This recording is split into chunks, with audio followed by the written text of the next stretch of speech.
Hey,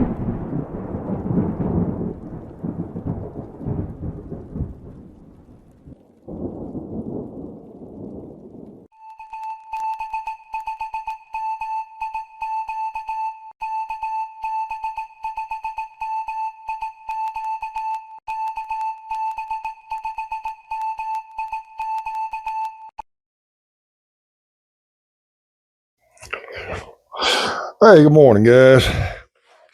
It's KB5 MIQ Big Boy.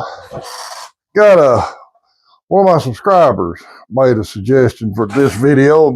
We kind of talked about it before, but I'm going to try to get a little more in depth in it.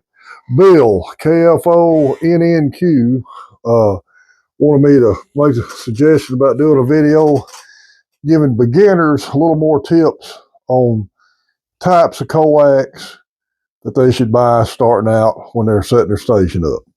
Now, let me clarify a couple of things before I get into this, because invariably, especially on social media, I will get roasted. I am no expert on electronic theory. I understand electrical theory, and I can do basic electronic troubleshooting, multimeter stuff. But if you think this is going to be a video where I'm going to break down decibel loss in feet, velocity factors, this ain't it. Watch Smoking 8 for that. When I need a good technical explanation, that's the YouTuber I watch. So check him out. I'm sure he's got a video on coax in there in his history. Second thing, all I'm going to tell y'all is my suggestions and what I do. By no means I'm telling you not to spend more money on coax or less money on coax or do it exactly the way I do it. I've always done this hobby on a budget. Jeff and I both have, and this is where my experience comes in as an operator, and this is all I'm going to tell you. If you got an unlimited budget and you want to buy hardline Helax, foam core Helax, or M&P coax, whatever, buy it. This is just budget-friendly ideas, okay? So, hey, Ham Radio Cat, come up here. Ain't nobody seen you in a while. Come here. You gonna come here? Come here, turd. Come here. You are hard-headed, this outfit.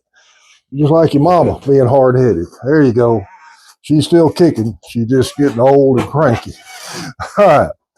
First off, let's talk brand of coax. I think that is just as important, if not more important, than the type of coax up to a point. Cable experts, ABR, any American-made coax is good coax. Don't buy truck stop coax. I don't like China-made coax. Amazon sells a ton of China-made coax, and they'll have something like Coup Farm 400, things like that. I'm not a fan of it. Some of you guys may have used it, had good luck with it, but I prefer good American coax. Even if you buy coax from an American distributor that says generic coax, I've used some of that, had fairly good luck with it, but I still prefer a good brand name coax that's not Chinesium coax or truck stop coax. A lot of guys will go to these CB shops and truck stops where they sell CBs and pick up coax there. I guarantee it's all China coax. Even back in the day when Jeff and I were buying RG8X bulk from Radio Shack, some people laughed at us in, but it's still American-made coax. And more than likely, it was probably made by a major manufacturer. A lot of people don't think about this, and I learned this 50 years ago working for Walmart. First real job I ever had. A lot of these store brand, in fact, all of these store brand names are made by a major manufacturer. They're just either making it to the store brand specs or they're simply rebranding it to store brand specs, and so they can sell it under a different name. I'm going to give you a classic example. Antifreeze in the 70s, for the money we was making, was kind of high, and everybody changed it every year. We sold Prestone antifreeze, and we sold Walmart antifreeze. I had to order it, 144-gallon case, flat pallet, had an 800 number call. I talked to the same woman. She'd say, you want it in Prestone jugs or you want it in Walmart jugs? Same antifreeze, $2 a gallon cheaper. So I always bought more of the Walmart antifreeze, just it was a better deal for my customers. So don't automatically think that, say, if Tandy was still around, they might be buying Chinese now, but back then they wasn't. So, but still stick with a good, reputable brand of Coax. And again, if you want to buy M&P, whatever, it's expensive, do what you want to get with it. That's whatever you want to spend your money on. I just try to steer people away from the Chinese imported and truck stop grades of Coax. Now, I beat that horse to death again. Talking about the type you need. When I got this hobby in 91, I think 213 was around. Most guys just wanted me to buy RG8 instead of using RG8X. Jeff's the one that got me on RG8X. I had good luck with it. Wall full of contacts, one logbook full, starting on another one. 99% of them made with RG8X. This has always been my rule of thumb on Coax. If from the back of your radio, come on, cat. If from the back of your radio to the connection on the antenna is 125 feet or less, prefer 100, but I'd go 125 feet. And you're operating 30 megahertz and below without an amp, personally, I don't think the gain you would get buying, say, LMR 400 for the same application would offset the amount of extra money you're going to spend versus RG8X. That's just my philosophy on it. Now, if you're going to run an amp, by all means, buy something better. When I put this Buckmaster off center fed up, I bought the 3K version anticipating getting an amp. What I was looking for at the time, I had a Heathkit 101 that we was trying to repair, and I was going to buy a Heathkit amp. So I bought 213 for that radio, for that antenna. I've got the Heathkit amp, and I got the Yaesu radio. Never run an amp through it yet, but I will one day. But I specifically bought American-made RG8 213 from R&L Electronics for that antenna. All right. Everything else I run RG8X on. If you're going to get into, let's talk VHF, UHF, and microwave, higher. The higher you go in frequency, the better coax you're going to need, especially if you're running a single sideband or Earth, Moon, Earth, or the microwave stuff that goes up at 1200 gigahertz, all that. You really need LMR 400 for signal loss. But here's another rule of thumb I use, and people have debated this with me. If all you're doing with VHF and UHF is working local repeaters, I run RG8X on it.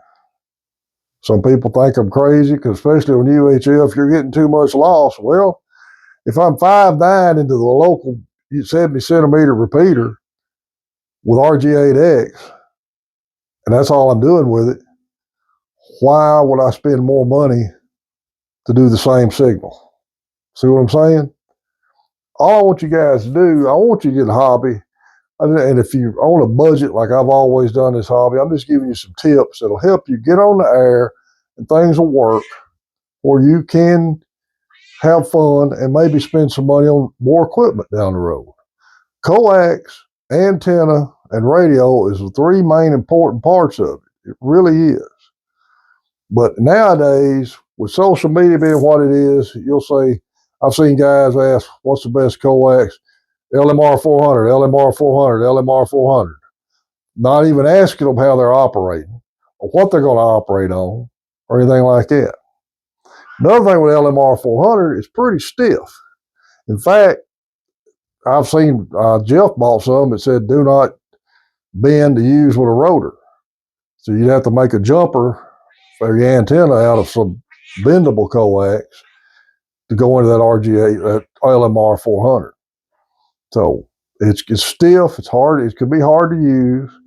I've got to run, well, I take it back. I do have one run of LMR 400 I've got on a UHF, VHF vertical that honestly I don't use. I think the antenna's kind of messed up. And going to replace it one day, and I'll use it for that. But my 3-element 2-meter Yagi, brand new run of Cable Experts RG8X. Getting every repeater I got in before with it, still using the same signal reports. So guys, there's a lot of things you can do in this hobby that you need to spend money on. And it's real easy to get caught up spending a whole lot of money. Might be considered, some people, I hate to use the word unnecessary.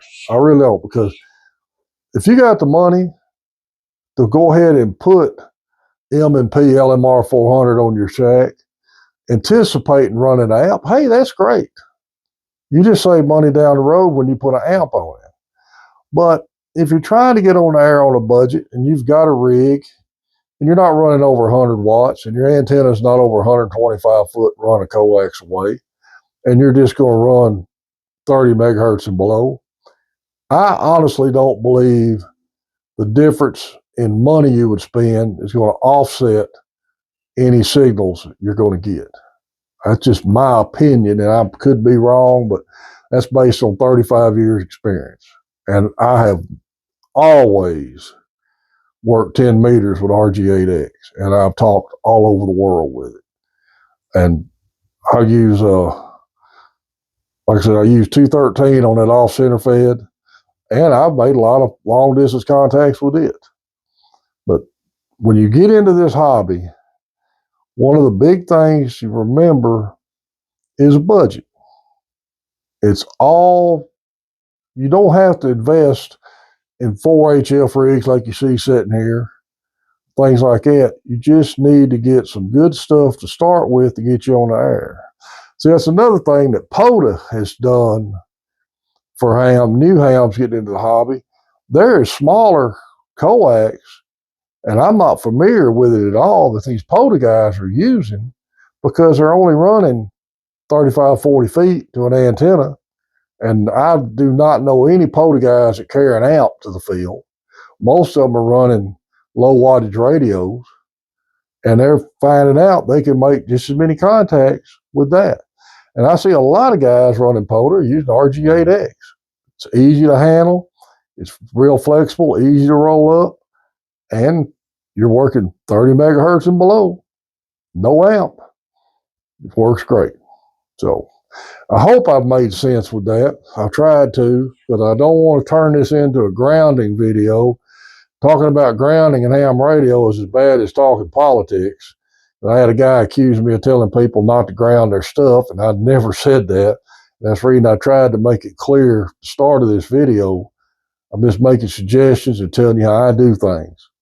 If you've got the unlimited budget, spend it on what you want to. But if you're on a budget, those are some good tips to get you on the air, and so you can have fun with this hobby. This is the one hobby that, as long as you're in it, you're going to find a reason to spend money on it. So save it for down the road. The main thing is plan out your shack, plan what you're planning to operate on, and use that as your guide to buying coax. Although I do recommend staying with American made or a good grade of coax. Avoid the truck stop, avoid the Chinese coax, and you'll think you'll enjoy this hobby. Well, I beat that dead horse enough. So guys, this is an auction week for me. So if I don't answer your comments till Saturday night, I'm going to be on auction all day tomorrow. Wednesday's comments, I didn't get to answer them till Wednesday night. We was on 2 days of setup, and I'm going to be gone tomorrow working another auction. But I'll have this video live early in the morning. Guys, remember, Broken Circuit Ranch, Circle 6 mail drop, a door planter. Those links are in the channel description of my channel on YouTube. They're always there 100% of the time. A door planter, great place to get stickers from. I just got another 100 stickers from her the other day. Great lady to do business with. Kent, Broken Circuit Ranch, especially for mesh-tastic, mesh core rigs, stuff like that. Great with him. Circle 6 mail drop. If you're an RVer and you need a mailing service, check that out. MRG Labs, Dan Majors, Farmersville, always the first slide for radio and amp repair. JB's Radios, MTC, Usual slides about clubs and Ham Fest will follow. Right now, I will be at the Texarkana 4 States Amateur Radio Club Ham Fest in May 30th for a while that morning, but that afternoon I've got to go to a birthday party for grandkids. Guys, appreciate everybody likes listening to me and old Ham Radio Cat. This is KB5 MIQ Big Boy 73.